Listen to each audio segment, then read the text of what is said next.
Hey there everybody, welcome to my channel. Thanks for clicking on the video.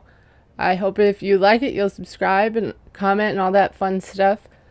Today we're going to talk about 90 Day Fiancé, Before the 90 Days, Season 6, The Tell All Part 2. By the way, thank you everyone who's went through this journey with me this season. We made it through.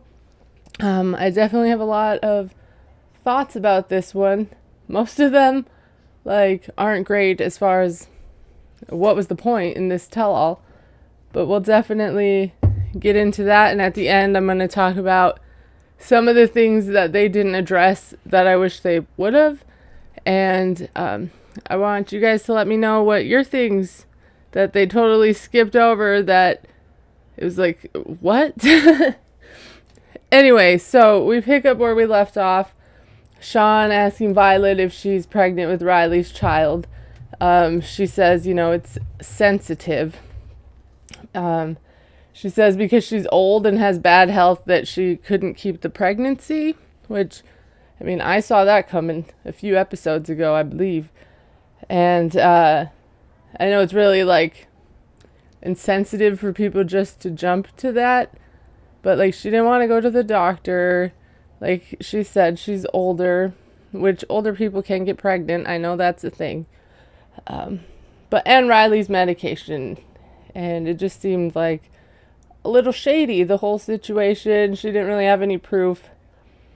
But, she says she loves her kids, so it was painful for her.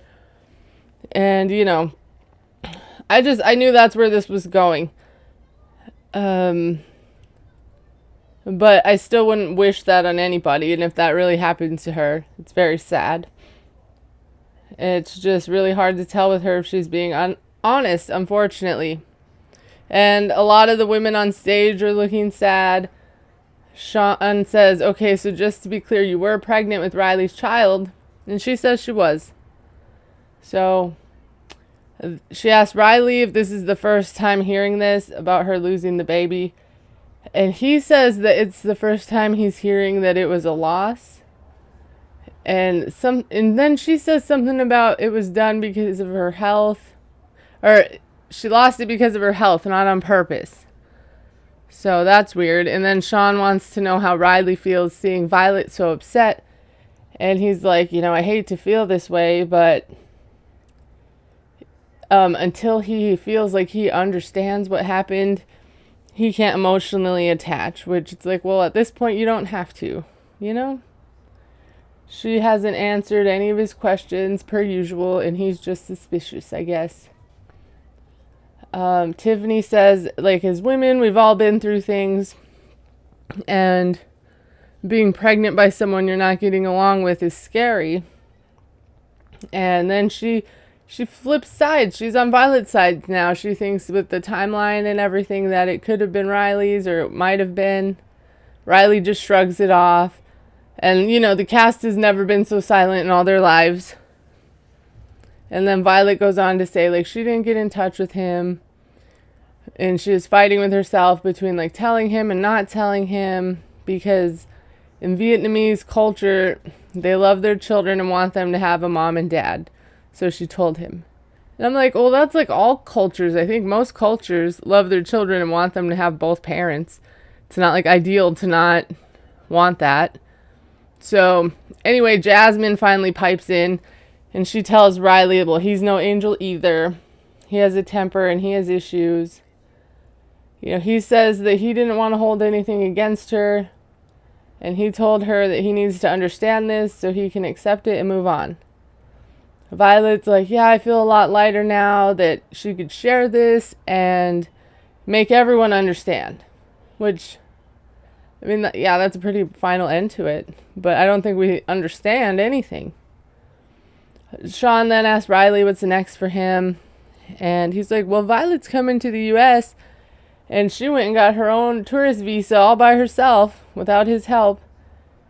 And she suggested that they would meet up so they can hug it out and all that. Tiffany says she could see them getting back together because he still feels something. Violet says they can meet and be friends now. Sean's like, well, do you want the meeting to end with you guys back together? And he says, not necessarily, but if it's God's will, it will be. There's a lot of God talk on this reunion. So they tease him about leaving the door wide open for the relationship. And he says, it's just a little crack that's open to let her know that he doesn't hate her. And then we say goodbye to Tiffany and take a break.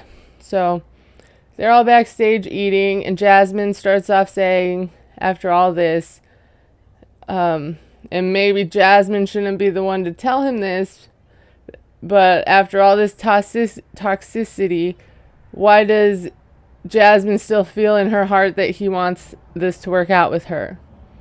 And he's like, oh, I was going to give her a ring. And they all act shocked. And Misha's like, did you have a ring? Because, Nicola sure didn't. And he says he had a ring to give Violet. And she didn't know that. Because he didn't want to have woulda, shoulda, couldas or whatever. And, he was beat up with lies for 2 years. And now looking back on it, he tried to communicate with her. And if they had better communication and honesty from the beginning, he doesn't know. And I'm just thinking, wasn't that ring a promise ring? He was like, this ain't an engagement ring. She has to earn this. She didn't earn it. And then everyone's going to act shocked that he had a ring. He showed us that he had a ring. So they go back to set. Now we're on to Christian and Cleo. We find out that they have seen each other since filming. They were shacked up pretty good 3 days ago, he said. And they had stayed together for a month at his home. And I'm just wondering, why she didn't go to the tell-all. I didn't know if it's because, obviously she left a few days before. But, maybe she could have went there and done it. But maybe it was too much. It could have been something with the visa. But I just thought that was an opportunity for her to be there. Because I feel bad for the people who aren't in studio. They really get the short end of the stick. They don't get to tell their stories. They just sit there on the screen. And that's about it. So that would have been cool. She did say that she got to meet all the women in Christian's family. And that went amazing. He says that the women loved her. And they made her feel like part of the family. And then Sean's finally asking what we were all thinking. And why did she just meet the women and not the men? And he says he's in this masculine, conservative family. They said a lot of hateful things to him, hurtful things. And he's trying to shield her from that and avoid a situation where she could get hurt. And, he knows his family better than we do, so that's his choice. Cleo says that she has a lot of compassion and grace for what Christian did because she obviously isn't a stranger to rejection and hatred. So, it would be nice to not have to go through those things.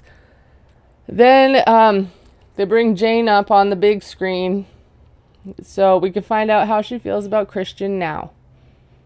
She says that it's tough because Cleo talks to her when things are good and bad. And as a friend, she sometimes is concerned. And Christian is selfish and he has a hard time hearing Cleo. And Cleo's like, yeah, I appreciate your opinion, but she feels like her and Christian have been on the verge of really being able to understand each other. Christian says that they have talked about her boundaries and he has made changes. And Jane's like, well, the biggest red flag and issue is that, he's still chatting up other girls and inviting other people into their relationship. Sean wants to know how Jane knows that Christian is chatting with other girls. And she's like, well, there's times that Cleo thinks that he has been. Cleo is trying to defend Christian and says, there's only been one instance where she felt that she was crossing boundaries and they talked about it. Just one. We saw 3 in a week that he was there. But Sean asked what it was. And she says, overall she thinks that he's been better and he assured her that he cares 100%. Statler's like, well, you aren't answering the question though. And I was glad she said it because that's exactly what I thought. And Christian, who like doesn't want to look like a tool, is all, she don't want to answer the question, so I'll answer it so I can control the narrative. He says that while she was staying with him, he has a group called the Steiners Anonymous. And it's a Discord server where you can go and put messages on a chat board, right? And there was a gal who joined, and she was pretty active. And Cleo's like, she was active with you. And he's like, well, it made Cleo extremely uncomfortable. She chimes in. She's like, no, she made it clear that she was interested in you and found him attractive. I'm like, yikes. Like, what pictures did he use on this page? The ones of his shins. She called him cute, and he just said, thank you. That's very nice to say. And then he goes to his old defense of like, he just likes to interact with people. But by people, he means women. And he doesn't think it's flirting, and he likes making friends. And Amanda tells him that he's trying to justify his actions, and he's making excuses. And he's like, well, I'm not justifying anything because I don't feel like I was doing anything wrong. And he only feels like it was wrong because it affected Cleo. And Riley's like, wrong answer. And Amanda's like, just say what you did was wrong and you'll do better. Which she's just trying to give him a master class in how to manipulate better. You know, just say you will and you'll try. And then you don't have to do it. You said you'd try. You know, but he just doesn't see how he was wrong. Sean brings up all the times he was flirty with other women and how he claimed he was just being friendly. And then we get to look back at some extended footage. Yay! And it shows this interview where he's like, man, I relish in these moments when I'm alone, like a wolf on the prowl. In no world does that not mean a man trying to hunt for a woman, or a woman trying to hunt for a man, or a person hunting for another person. It's all the same.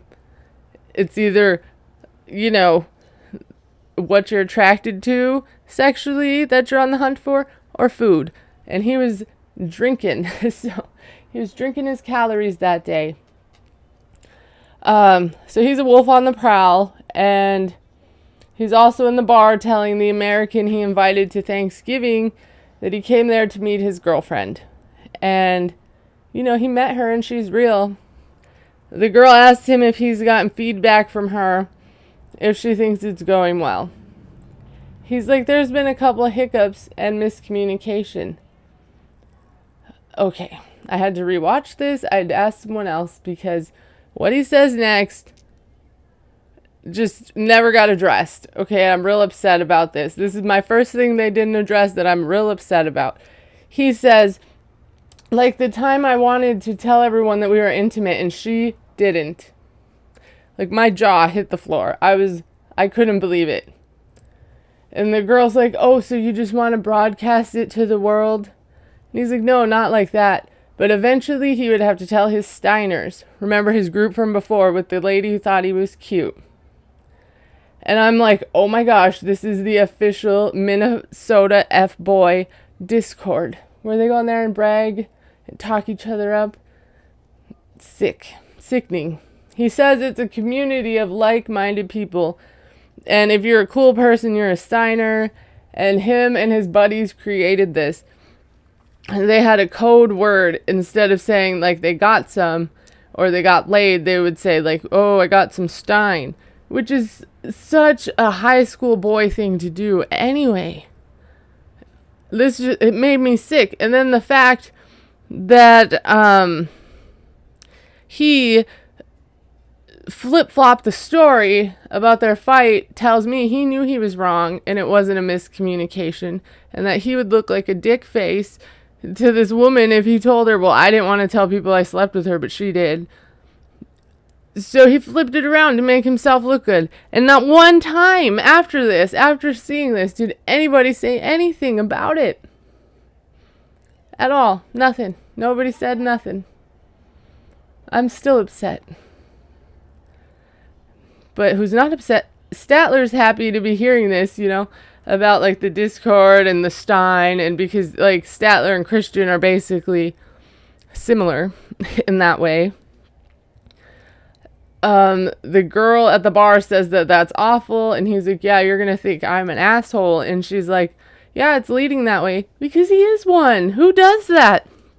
Like oh my gosh, if I was dating someone and I knew they were gonna go on a Discord page and talk about getting some Stein with me or whatever, I would be upset. And I'm not saying that's all they do, but they have a little network of F-boys and women, apparently, F women. F girls, if you will.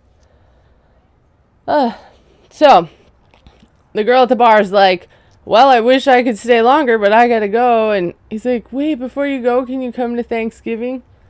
And she's like, no. She says right there that she's gonna be in Belgium. So why did he tell Cleo, like, she was gonna come? Like, oh, I invited her. Is that okay with you? Like, he knew she wasn't coming.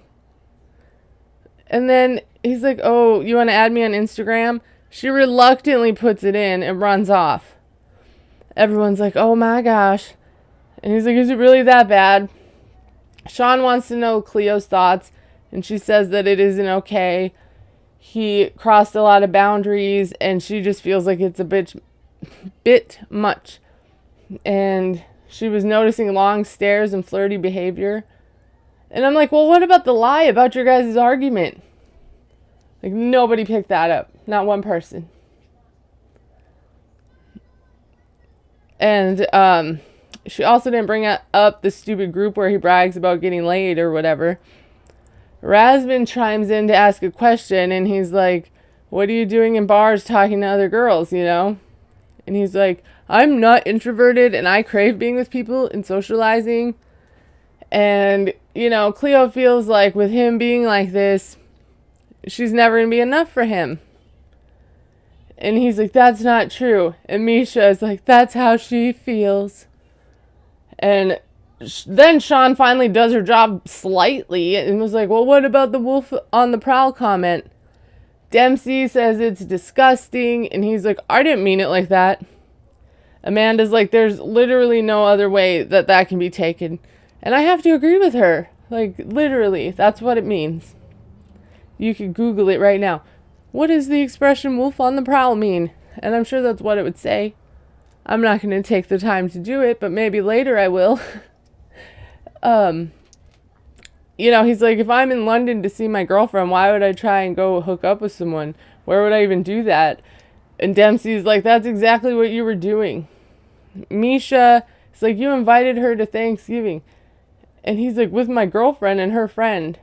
And Misha's like, yeah, she's a random girl in a bar. He doesn't see how he was flirting. They point out his body language and demeanor. And he's like, that's how I act in public. I'm not there to be square. And Misha tells him he's going to have to change that to have a healthy relationship. And everyone agrees. Amanda tells him that by saying that's just him is like validating his behavior as a terrible boyfriend. And Sean's like, yeah, a lot of us are curious what the lady at the bar has to say if she thought it was flirting. So they have her here today. And she looks real happy to be there, actually. And she says her hellos and tells us, like, he came up to her. He was very open and chatty. He cuts her off. You can say I'm a pig. Also, I want to point out that, like, he was like, wow, you found her. Because he should have been able to find her. He put in her Instagram. I bet you she immediately blocked him when she left out of there. That's what I would have done. The girl from the bar says that if she didn't know he had a girlfriend, she would have, like, definitely thought he was flirting. And he's like, well, I don't treat people different based on the fact that they're women. Because he's a talker and an entertainer, you guys. This is the same crap he said all season. Dempsey's like, there's a difference between being an extrovert and then flirting with all the girls you see in a club. Tyree is still here, and he chimes in and is like, well, I just think he's friendly. Like, Tyree would know what flirting in a bar looked like. Oh. Like, he has no experience in this area. Like, why? Why are you chiming in? Jane says he always starts conversations just with girls. And he's like, well, that's half the population. Like, his old one-liner. Girls are 50% of the population. Well, you'd think once in a while you would talk to a man if you were just being friendly. You seek out women. That's the point.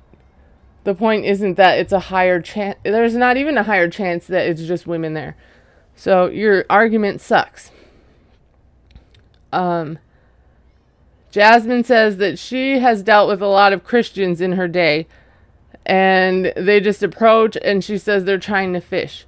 And this reminds me of something that my therapist told me when I was having a hard time, like, rejecting men or that I didn't like.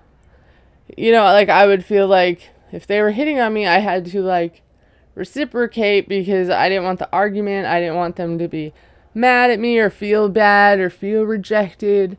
So I was having a hard time. And my therapist would say, like, these men, because they weren't, like, people I, like, personally knew. They were, like, people on the internet, are out there sending, like, a wide net of these messages. Like, they're probably not just asking me to be, like, romantic with them, or they're not asking me for photos. They're asking everybody to see if one or two people give it, or do it, fall for it. And that's what it is, like fishing. Like, you're casting out your net, telling everyone, hi, you're so beautiful, whatever it is, hoping that someone will bite. So, like, you shouldn't feel bad if you don't do it. Like, they're not going to be as hurt as you think. That just reminded me of that when she said he's fishing. Because that's probably, like I said, I live in Minnesota. That's how the men here act. They're fishing. I mean, there's 10,000 lakes. That's all they know. So, Christian tells Jasmine that, like, this criticism coming from her is hypocritical. But, you know, we all know she's not afraid of being a hypocrite, so good luck. You know, like, then he brings up her reaching out to Dane and talking about her sex life with Gino. And she's like, I don't go around talking to and opening up myself to every person. And he's like, well, what you did was worse. Like, okay, let's deflect some more. Amanda says this isn't, like, it isn't, she feels like, Amanda says she feels like Christian wants to know if he still got it. And Statler's like, you're a bit of a narcissist, maybe? Like, yes, I believe so. By the way, I have, like, this freaking little eye twitch for, like, days now. It's driving me nuts. I've been trying to ignore it. It's not, like, a big one, so I don't think you'll be able to see it. But if you do, I'm just stressed out. I'm stressed out. I don't sleep too much. Anyway, Statler's like, you're a bit of a narcissist, maybe. And they say he wants to be the center of attention, and his best friend is probably the mirror. And I'm like, yes, get him, ladies. Get him. He can't believe it. The bar girl says that she saw the conversation they had before, like, he had met her at the bar, where Cleo had made it clear that it made her uncomfortable. And, you know, he should have been walking on eggshells and respected what she asked of him. Sorry, my kiddo busted in here. But she's saying, like, after Cleo said it made her uncomfortable, he should have been walking on eggshells and respected that and tried to do what she asked of him. And he says it was a fresh thing, that it's hard to change your personality after one conversation. And it's like, well, it was two at that point, because he told her about the girls on the plane, and then when they were out, you know, on the town together, he did the same thing. But, you know, poor him, he's just being attacked for being himself and being called a narcissist and flirt and, you know, almost attempted cheater. Dempsey was like, everyone sees your demeanor when he was, like, in the bar, and they're trying to give him constructive criticism, and he attacks them back, or he just speaks for Cleo, which is true. Cleo hasn't gotten barely 2 words out that weren't like praising him, defending him, any of that. Also, I think that Christian had her come stay with him for a month right before the tell-all, so she would be on his side and she wouldn't have time to keep processing everything. I feel like he was like buttering her up, telling her all these things. They're going to be a team and all that stuff. Jasmine tells Cleo that she's an amazing woman and deserves the world, and she can stand up for what she wants. Christian answers for her, and he's like, she does. And Jasmine's like, please, just don't. Misha asks Cleo if he stays this way, like on the same old talking to girls every time he goes out on loop. Could she be in a happy relationship? She's like, that's a good question, but she'd have to process it a little because... And then Christian just cuts her off and is like, I would say the answer is no. They all snap at him like, don't answer for her.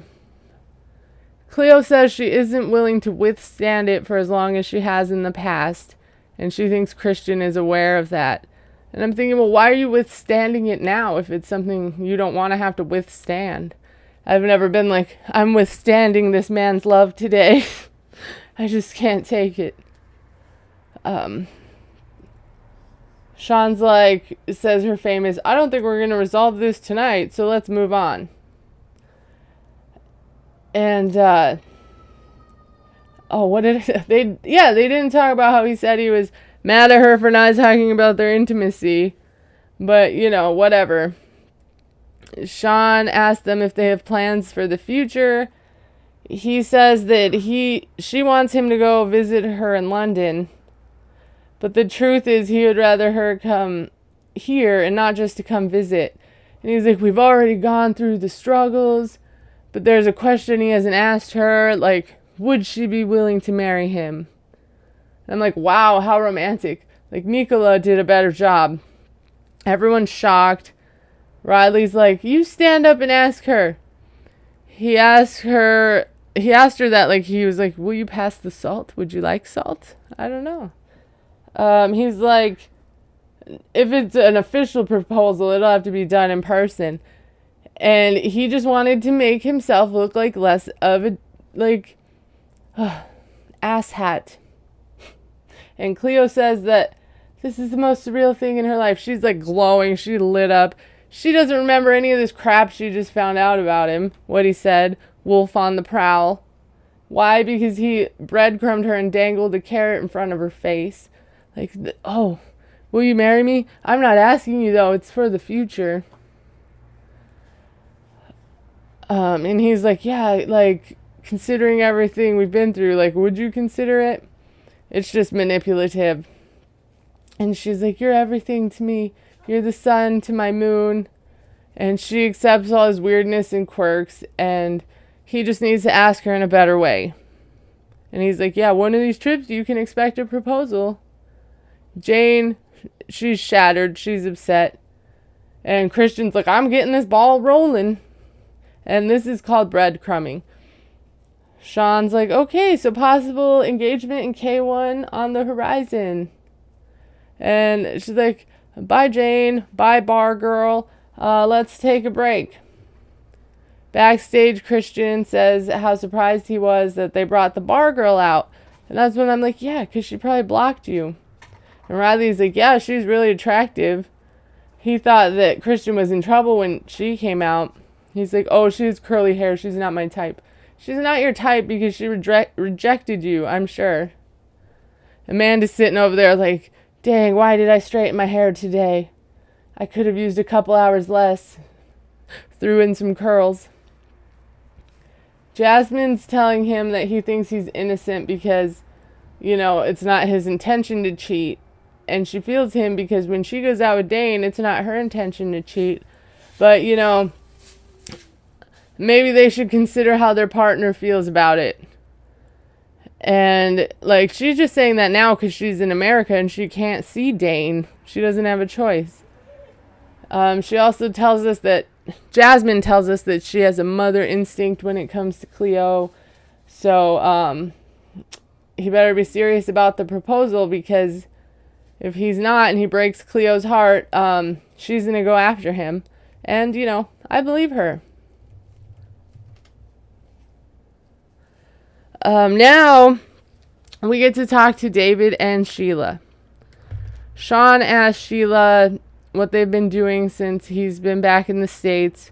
And she says she opened a small store. She's selling chips and coffees. And the name of the shop is David and Sheila's Sorry Store. And Sean's like, yeah, you guys had a tearful goodbye, but a lot of hope for the future. But things changed when David met with the immigration lawyers. And they may have to rethink their plan to marry in the Philippines. So they show us a clip of David meeting with the lawyers. And, he says he doesn't know about the process, but he hopes it goes fast. Sheila wants to get married in November with all her family there. So he plans to fly there, get married, and just fly her and her son home. It's like, oh, poor David. He's going to learn today. The lawyer asks him, if he wants to be together ASAP. And, of course he does. And they said, if he goes there and gets married, it's a different process than the K1, that it's going to be longer. With the K1, it's about a 2-year wait, and the marriage visa is closer to 3 to 4 years. So they just recommend the K1. David can't believe it. He can't believe it's a 2-year wait, and, Sheila's been through so much this last year already. He doesn't know how she'll take it. And he needs to tell her, but he hasn't yet. So they have him call her right there in the interview so they can get this on camera for sure. And he tells her, if they get married there, it's going to be a 3 or 4 year wait. And she's like, okay, well, maybe we can get married in America first. Everyone's crying but Christian, because he's over there just happy that he has 2 years to string Cleo along after he proposes. So that's good news for him. And, David's crying in the clip. She says it's a long wait. She hopes they can make it. And there just isn't a dry eye in the house. Even the audience is crying. It was their one participation of the evening. Sheila says that she can wait. She's not rushing, As long as their relationship is strong, she's good. David says he has everything ready for her to move here, and he's looking forward to it. And they have started the K1 visa process. And then they move on to happy news. Turns out David was able to help Sheila fix her home. I knew he would. He's a good guy. He says they built a brand new one, and that the most important thing is that her and her family are safe. And they show us before and after shots of the home. They have a roof now. It looks a lot better. It's all painted nice. They're probably the mansion of the block. And Sheila says she's happy to have a new home and roof, and it looks clean. And she's very thankful for him. And then we find out he's working 85 hours a week. And Sean asks him how he's able to talk to her, if he's working all the time. And,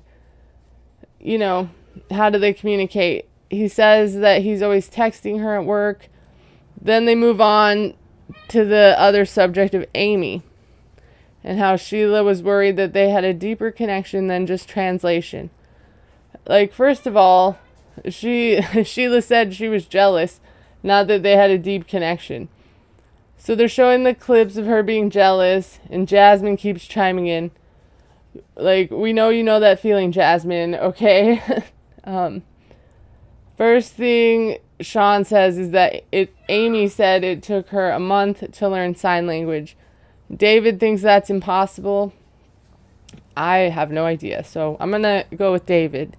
But she looked like a really smart person, so you never know. Sean asked David how it makes him feel seeing Sheila so emotional. It breaks his heart. And Sheila said she was jealous because she didn't know sign language yet. Then they asked David all dramatically, if he's been in contact with Amy since. And they've been advertising this the entire tell-all. Both episodes. Sheila, shakes her head no and squints and says no. No. And they make it seem like he's talked to her, but he says, no, absolutely not. Everyone's relieved. He said he was in no way flirting with Amy. He only has eyes for Sheila. He didn't even know that she was jealous. And then they ask him what he rates Sheila's sign language. He said 2 or 3 because she knows alphabet and basic signs. Then they start talking about their awkward communications about intimacy. They start asking him the sign for like BJ. He shows them. I will not be reenacting any of these, by the way. Jasmine asked, Jasmine asks him how you say take off your hat. And he shows her and she tells him, she tells Gino, take off your hat for a BJ or something. He's showing them more signals for different positions because Statler was asking about them. Now all the cast is doing them. And I was just thinking this is probably how like middle school deaf kids, like when we're in middle school we have that inappropriate humor. And I thought David was showing off that. So all the cast is doing their inappropriate sign language gestures. And on that note, Sean decides to bring down the mood and asks what they're going to do if the visa is denied. And he says he's going to just keep applying as many times as it takes. And, that's it for Sheila and David. And now we're all in for a treat because we're going back to Gino and Jasmine. Yay! And we're going to talk about the prenup. But first, the clips. So, they asked Gino how he feels seeing the clip of her saying she would have signed. And she's like, no, it's too late. And she says the way she sees it is he's leaving her unprotected and homeless or something. And Sean's like, well, Gino, did you have your ex-wife sign a prenup? And he didn't because she was working and had retirement and her own investments. And he's like, there's just a small chance something could happen with him and Jasmine. Like a small chance is an understatement. Misha says like, well, then don't get married. Like, okay, Misha. Sean brings up Jasmine asking Gino about a will and how she said it was because his family wouldn't take care of her. And she wants to know if Jasmine still believes that. Jasmine said she hasn't met his family yet, so she still has doubts and hesitation. And he's like, well, my family will be your family after they get married. But she still isn't convinced. Sean asks Gino where he landed on it. Is he leaving everything to Jasmine? He's like, well, when he hears the word will and that she wants him to do one, it just scares him. Like, is he going to be, like, killed? Like, they haven't even gotten any married yet, so it freaks him out. Misha chimes in again. She's on Jasmine's side here because a prenup is saying if I want this to end, I'm taking my stuff and leaving. Statler and Dempsey, they disagree because you never know what could happen. Then we move on to the clips of all the nastiness we were forced to endure from these two all season. Statler says, even she's never done that, but good for them. And I think we all know what that is. And Gino says he doesn't remember it. Statler wants to know if it smelled like beer for some reason. But they were in the jacuzzi, so they don't know what her pee smelled like, apparently. Finally, Christian's like, you peed in the jacuzzi? And I'm like, thank you, because that is gross. Jasmine's like, that's why I don't trust hotels. People do nasty things there. Then she tells us she did have the vaginal rejuvenation surgery that she talked about. Basically, they stitched her up a little. And she said that it was painful and she regrets it. And I'm just wondering why they didn't ask her about any of her other surgeries she might have had. Andy Cohen would have asked. Gino did say that they've tried being intimate since she had the surgery, but it didn't go as planned because they stitched her up too tight and the banana did not fit in the donut. And then Nico's laughing and he says he wants to give Jasmine and Gino some advice. He's like, you try all these earthly things and nothing works. So go to Jesus and Jesus will help you. Jasmine says listening to Nicola is like listening to her mom because she's also a devout Catholic. So she appreciates his advice and then she prays to God that they have more sexy time. And then Gino talks about how they're planning a wedding and you know, that's exciting. Jasmine's trying to adapt to her new life in the States. It's harder than she thought to be far away from her family. She's crying, you know, she misses them. And it's just hard because she never moved out of her country. But she wants everyone to know that she loves Gino and he's the only person she would do this for. And she wants to be a better partner to him. And she takes accountability for all the mistakes and hurtful things she has done. And she loves him. And I want to know why they didn't announce, like, these two will follow them on the next season of 90 Day Fiancé next week or whatever. Nope, none of that. They didn't give us the warning. Are you guys ready for this? Because next up we have Amanda and Rasvin. Sean asks, you know, Amanda how she is. She's good. Rasvin's not so good. He didn't know filming this was going to take so long and he missed his striptease class. I'm like, okay, like you should have cleared the day. But everyone laughs. He was probably joking. She asked Amanda how things are going after their challenging trip, but that it ended on a good note. She says, they're not together, but they're friends. Everyone looks shocked. I'm like, why are we shocked? Nobody should be shocked by this. She was terrible to him. They broke up apparently soon after Amanda got home, like a couple weeks after. And when she got back, she says he was focused on his career and himself. And he was telling her, like, this is all I have to give you. Take it or leave it, pretty much. She told him that that's not going to work for her. And he said that he needed to be single now anyways. Riley says that it's convenient that he figures out what he wanted after she flew over there, finally allowed herself to be with him intimately, and, men play the long game. Christian says that Rasvin is a sweetheart, and he's sure if he did have harsher opinions about their relationship that he wouldn't voice them to her. And, Rasvin agrees with that. Jasmine is like, well, do you think he broke up with you because you're so mean to him? She doesn't think so. She feels like if she's with someone, they need to have thick skin because she can be a bitch. So it's their problem, not hers. She's very sarcastic, and he doesn't always understand her sarcasm. And I'm like, listen, lady, there is no sarcasm in you weren't half the man Jason was. Jasmine tells her that she was constantly mean to Rasvin. Amanda laughs. Jasmine's like, I could see he was profoundly hurt. Amanda's like, that's not me being mean. That's me processing my emotions. Jasmine's like, look, no one forced you to take this trip. But you started not wanting him. And then at the end of the trip that you wanted to be engaged to him. And she's like, no. Because you did. You were like, are you going to propose to me? And she's like, respectfully, you don't know me. So shut the F up.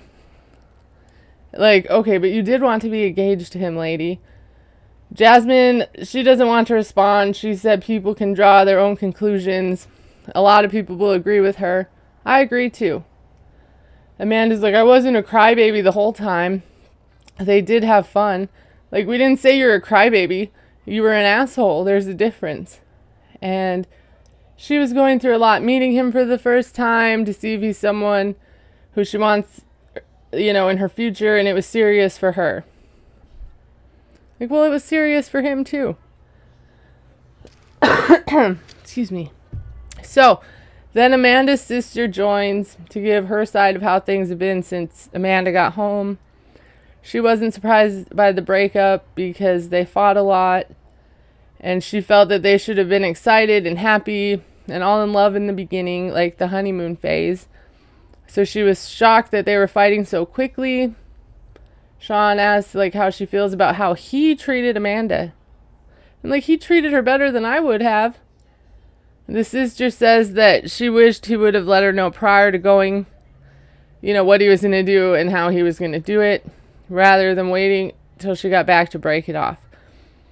So Rasvin says he didn't know he needed to see her in person because it's on the phone. And he saw her. He really wanted to see her. The sister wants to know, what in person was it that changed his feelings. I'm like, you must not have watched the show. Like, we got some clips. Sean, where are you at? And he just says he isn't ready 100% to commit. Riley's like, well, how'd you come to this epiphany after you slept with her? I would say that she slept with him. She rejected him for a good week and a half. He was trying. She didn't sleep with him until his friend called her toxic and she had something to prove. So if anything, she used him to get over stuff with her husband, to try to be a father to her kids. She wanted to be engaged to him but didn't want them to meet him or know anything. And I'm really upset that they did not show like anything of her being rude, mean, like fighting him every step of the way. We didn't see that. I don't know why. Rasvin says, when the person's with you, you do have fights and you realize some things, and he isn't ready to be involved and have all these problems. So Amanda scared him off of dating because he's like, wow, I really shouldn't be doing this. I don't want to deal with this. I have a life to live. Sean asked Amanda what problems she saw in the relationship after meeting in person. Then she tried to say he's controlling. He didn't want her to join other people's TikTok lives or gift to them. Because he knows that's her MO. She sees a cute guy and sends him $1 to see if he'll message her.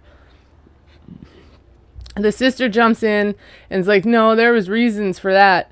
It wasn't out of nowhere, and I don't want you, Rasvin wasn't like, I don't want you talking to this person because it isn't me.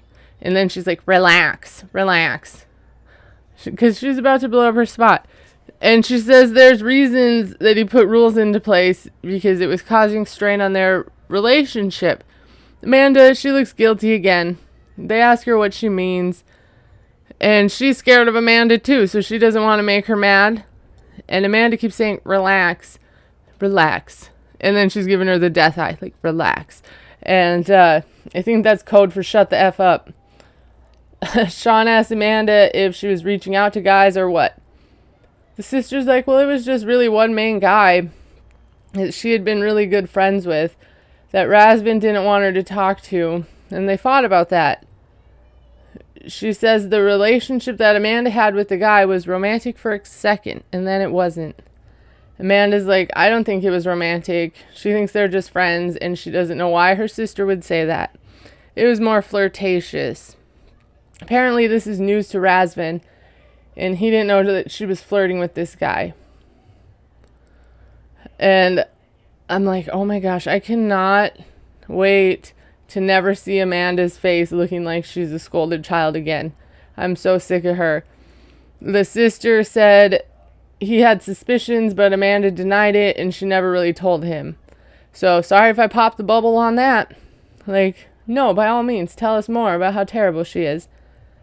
Sean's like, well, if he didn't know about the flirtation, what was his problem with the guy? Then she says, when they would fight, she would go to the other guy and tell him about their fighting, and he didn't like that. But you freaked out when this man went for a walk with his mom to talk about your relationship. You shouldn't involve other people in your relationship. That's what messes it up. But you could do it with some rando guy. Like, he was talking to his mama. Christian's like, well, how did he know you were doing that? She said she would tell him, or if she didn't answer Rasvin, she'd be like, I was talking to my friend. But it wasn't anything serious. Sean is like, well, we know they broke up, but let's look back and see if there were signs. Then it's clip time.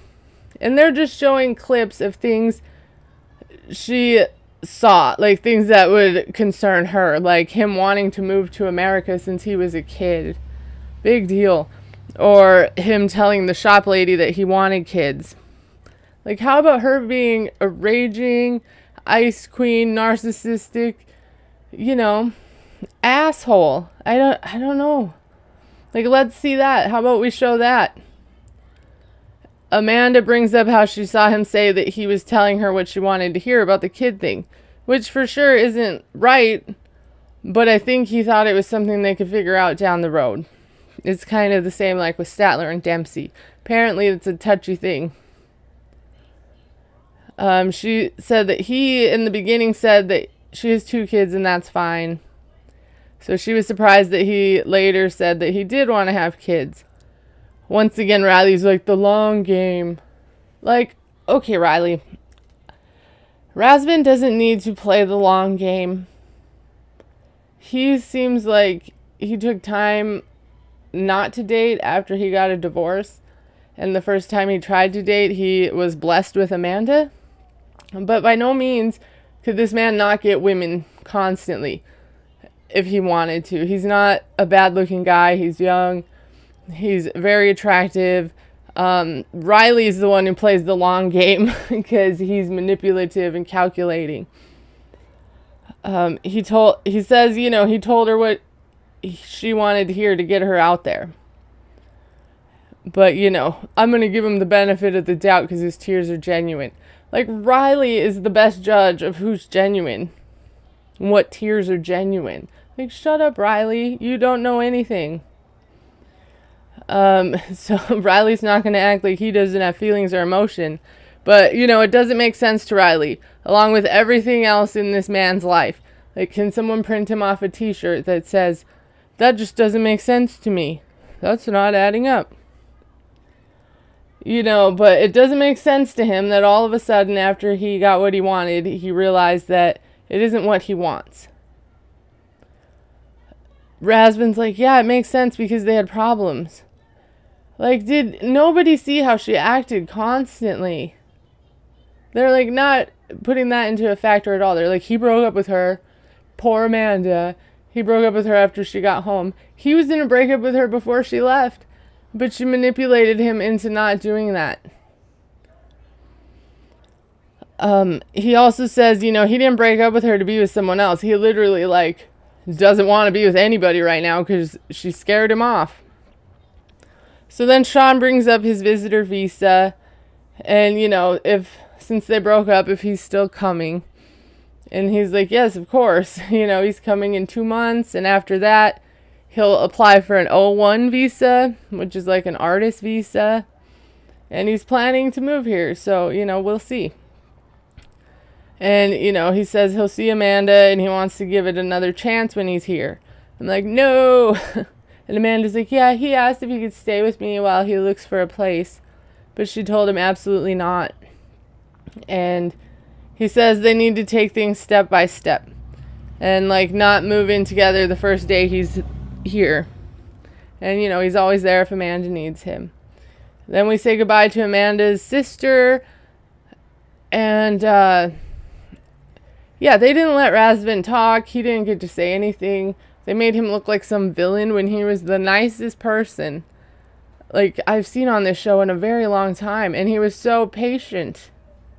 Nobody's perfect. He did a couple things that were worthy of criticism, but they didn't show one thing. They didn't show her yelling at him.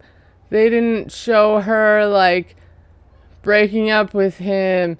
10 minutes, 2 hours later, I want to be back together. They didn't show none of that.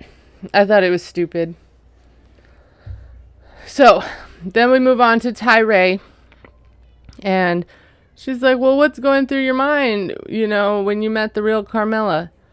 And he said it, physically being around her was confusing. But then you realize that's not who you were talking to. And she asked him how he responds to people who say that he ignored red flags. And he's like, yeah, they're right. I did ignore them all. Christian asked if there was a moment he said, this has to be too good to be true. And he says, well, yeah, he second-guessed it every day. He knew it didn't add up, but he gaslit himself, but he's learned from it. Then they bring out the producer who cracked the case, Amelia. And Sean's like, how'd you discover he was being catfished? Tyree had given her all of Carmela's information, and they tried to set up a video call over email, but she kept avoiding it. She wouldn't answer calls. And that triggered, Amelia's red flag radar, because phone calls are a part of the pre-interview process. But she was persistent. She was blowing Carmela up, determined to figure it out because she loves Tyree. And she eventually got an email saying, it's time to come clean. I feel awful. It's been going on too long. Sean says they have the audio recording of the call with Christian, and if Tyree is willing to listen to it now, since he couldn't before. And he is. And I'm sure the only reason that, we're talking to Tyree is so we can hear this. On the recording, he says his name's Christian. He's been saying he's Carmela. It started 4 or 5 years ago. He made an account with his friend, and they wrote to multiple Americans. And, they were looking for guys to send them money. And over time, Tyree's given him like $2,000 to $3,000. He says the relationship is only about money for him, and he has no feelings for him. And then she asked him what happens when Tyree went out there to see him. And he says he didn't want it to get that far, but he did say to come because he needed clothes and a cell phone. So he told him to bring clothes to a store and call him then. And he waited in the car. And he saw Tyree dropping off the clothes and cell phone, and he thought he was just a dumb, stupid American. And that's it. Dempsey says that she's sorry. Christian calls the guy an a-hole. Tyree says it sucks, He's mad. He would like to mess the guy up. Christian's like, well, from one Christian to another, he wants to give him an FU and says he's honestly a scummy scammer of a person and deserves anything bad that happens to him. Jasmine says karma is a B word and we'll find him. And I'm like, well, karma isn't a bad thing, for the record. Like, we all build up good and bad karma. Like, bad karma doesn't come after you if you don't deserve it. Same as good. That's why I tell people to do random acts of kindness. It builds up your good karma. Anyway, Jasmine is like having no remorse about it. Expressing himself the way he did about Tyree makes her want to punch him in the face. Amelia says the most shocking part was that he physically saw Tyree when he went out there. He saw him drop off the clothes and money. Tyree says it feels violating and it makes him uncomfortable. Sean says he knows he never had a chance to speak to him, but they found a new number, and would it be okay if they called him? He's okay with it. He has all these people there to help him. They call. I'm thinking, I wonder how much they offered Christian, if that even is Christian or if it's an actor, to do this. And they get a voicemail, and Riley, in his best Ice Cube voice, is like, "We gonna get you, mother effer." That made me laugh. And, they all laugh. Tyree appreciates them having his back. Sean's like sorry he didn't answer, but thanks him for being willing to go through it. He just says what concerns him the most about it is this, looking back, is him sending all the intimate photos. He says, he was being asked for them and he was in the moment, and you think, well, oh, you want to see me? I'll show you. Sean is like, oh, so he asked for intimate photos and you sent them. I'm like, he just said that, and he said it on the season. Riley apparently is a pro at this and was like, well, was your face in the photo? And he says, it was. He thinks so. And he was worried that they would try to blackmail him after the show aired or send them out to people. Sean says if Christian is watching, what would his message be to him? And he's going to go ahead and take the Misha and Nicola route and pray for him, because that's what he needs. Misha's like, oh, that's the best thing ever. Like, she's out there doing God's work today. And, Tyree says he's single but not looking, because he needs to heal himself first. And Riley's like, my sister has been telling me to have Tyree holler at her. Tyree's like, send me the number. I guess his healing journey is over.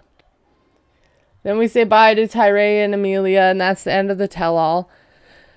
Again, I'm wondering, like, they could hunt down random bar girl from London, but they couldn't bring out the real Carmela. They could ask her some stuff, like how it felt to be violated in that way of, like, someone stealing your photos. But, you know, whatever. Maybe she didn't want to do it. And I feel like they didn't even ask the right questions. Like, what the hell was the point of the audience if they couldn't ask, like, questions at the end? Like, they could have had audience questions, like 1 or 2, something. Like, where's Jenny Jones when you need her? Like, why'd they have the audience? On the way out, Amanda says that she's relieved and glad it's over with. She doesn't know if there's a possibility for her and Rasvin in the future, but she's not going to wait around until he's ready. And also, she's talking to someone else, and she has a good laugh. She says Rasvin doesn't know, and she didn't want to hurt his feelings, so she didn't mention it, because she's a sneaky ass. And she's like, well, if it messes up with this guy before Rasvin comes, he can still visit me. Anyway, right now, Amanda's just happy. Riley says he appreciates the ups and downs from today. He says him and Violet just have core things they're different on. Like, did you guys see Misha hug Riley goodbye? Like, what was that? She was like, I don't know. It was weird. Yeah, wow. Anyways, Riley doesn't necessarily see a future with her, but he doesn't know. He doesn't regret anything. He would do it again, just maybe a little different. You know, he'd pack the contraceptives this time. David says there were shocking moments in the tell-all. You know, sad ones, surprising ones. It was a roller coaster.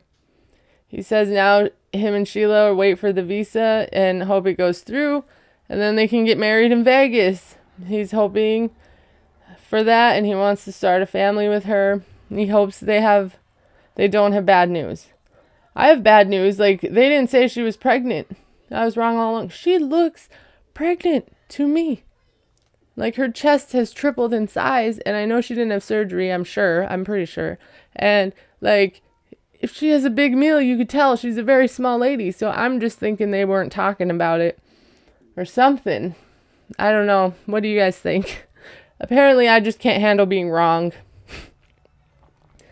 Misha says the tell-all did something to her heart. And next for her and Nico is she needs to declutter her brain and emotions and watch and see what happens in America. You know, she wants her daughters to give him a chance. And she hopes people can get to know him. And she hopes people in her world can see the person she knows he is.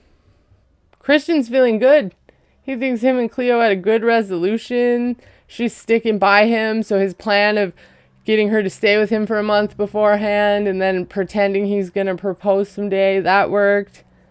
He says it was great meeting everyone, and he feels redeemed.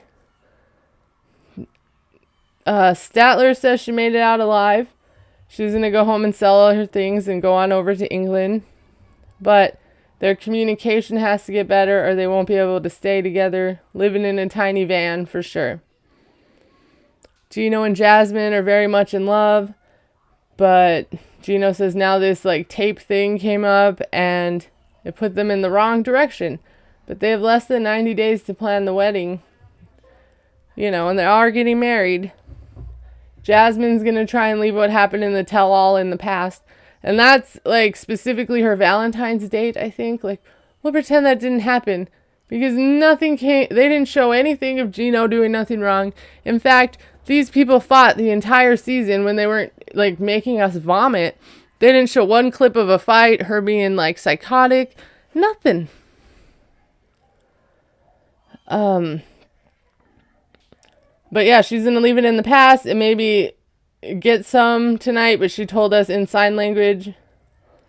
And it wasn't even the signs that David taught in the class today. So, I also took down some notes as after I watched this. I was like thinking about it because I was upset about some things. So they didn't address Statler saying that she thought about meeting her ex for airport sex because that was not checked off her bucket list. Like, they could have showed that lunch that she had. They didn't show that. We had to watch her poop in the driveway. That, oh yeah, they didn't bring up the thing about Christian telling the girl the opposite version of the story. They didn't bring up Jasmine not wanting a baby. She gets everything that she wants. Gino gets nothing. They didn't address, like, where she's been living all this time. If Gino paid for any more of that $3,000 a month apartment. If he found her a new place. They didn't bring the sister on the tell-all, you know, to talk about how horrible it was to live with these two. Like, why did the tell-all stop showing, like, more clips about things that actually happened during the season? I don't understand. They were showing things that, like, don't matter or weren't interesting, or extended scenes that, again, didn't really matter. Oh yeah, why didn't they show more of Amanda being terrible to Rasvin? They scoured the entire season for 2 clips of him having slightly suspicious behavior to her, really. Because I don't think wanting to live in America is that suspicious. But yeah, the stories are horrible. They don't have any good guests anymore. They literally brought up random girl from the bar and one of the producers to fill time, but they couldn't ask, like, any of the good questions. Bring up any of the questionable bad behavior. Nothing. Why, in the season, why did they make it seem like Christian might have feelings for Tyree? Or he wanted to find out if he had genuine feelings, when they knew the whole time that he didn't. I think they told Tyree to not listen to the voicemail so they could do it on the tell-all. Because he was like, no, it's just about money for me. Straight up in the message. 2 seconds. But then it was like, I need to talk to him to see if, you know, he had genuine feelings. Maybe he, you know, has a wife and he's not gay, but he just has feelings. Something like that. Yeah, and again, about not inviting the real Carmela. You know, also Amanda can tell Rasvin not to talk to his mom, but she talked about her relationship to this guy. Like, they didn't show anyone being a hypocrite, anybody's bad behavior, but they made sure to show us all the nastiness, talk about Gino being a fire hydrant, giving us the sexual sign language 101 class. So, yeah, I didn't think we found out anything interesting. I was a little frustrated that they didn't ask any of the questions that seemed obvious to me. So, let me know what you guys thought about the end of this season. If there are things that they didn't even address that upset you, that maybe I forgot, because I was pretty heated making my list anyway, and I had a lot going on in my head. But you know what, guys? We made it. Thank you for going along on this journey with me. Make sure to stick around so we can talk about 90 Day Fiancé. We can see the new couples. And I guess more of Gino and Jasmine. That should be fun. With Jasmine, it's like in the seasons, she's always questionable to me. And then I like her in the tell-all. Like, she's very personable and, like, friendly and fun when she's on the tell-alls. I remember the last one she was on was when I started to like her. Also, I did try to look at her shoes, and they were kind of white, and I think they were just cheap made shoes, and they didn't match her dress. Like, she probably spent her whole budget on the dress, and was like, oh, Gino, I have these shoes from Panama. That was all she could wear, or they went to the thrift store. I don't know. Anyways, thanks for hanging out with me, guys. Don't forget to subscribe if you haven't, and thumbs up, and comment and all that stuff. Also, don't forget to take deep breaths. Maybe have a bubble bath. Also, it's pumpkin patch season, so don't forget to do that. I'll talk to you guys later. Bye.